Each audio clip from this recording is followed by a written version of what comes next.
Hey, I'm William. Today I'm going to show you how to replace the belt on a GE dryer. The belt rotates the drum so your laundry can tumble and dry evenly. You might need to change out this part if it failed testing or has been damaged.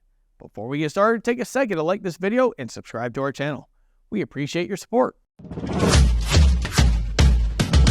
With over 2 million products in stock and the know-how to help you do it yourself, we are AppliancePartsPros.com. All we'll need today is a Phillips screwdriver. Please remember that safety comes first, and always disconnect your dryer by unplugging it or switching the breaker off before working on it.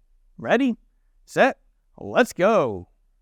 We're going to use our Phillips screwdriver to remove the 2 screws at the top of the front panel, just behind the door.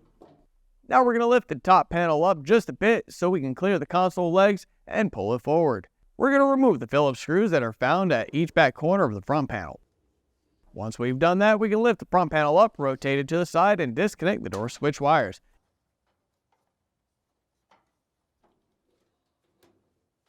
Then we can set the front panel to the side. If your belt is broken, it will likely just pull free. If your belt isn't broken, but has flat spots or is stretched out, then you'll need to remove it from the pulley like I am. Then we're going to pull the belt forward. Here's the old belt and here's the new one. If you've already got one, great. If not, you can pick one up at AppliancePartsPros.com. We're sliding the new belt around the drum and moving it in line with the motor pulley and idler pulley. Now we're reaching under the drum and securing the belt to the motor while making sure the idler pulley provides tension onto the belt. This can be a little difficult, so make sure to get the belt firmly on the motor pulley. Then grab the front panel. We're going to connect the door switch wires and then set the front panel onto the dryer. We need to secure it with the screws we removed earlier.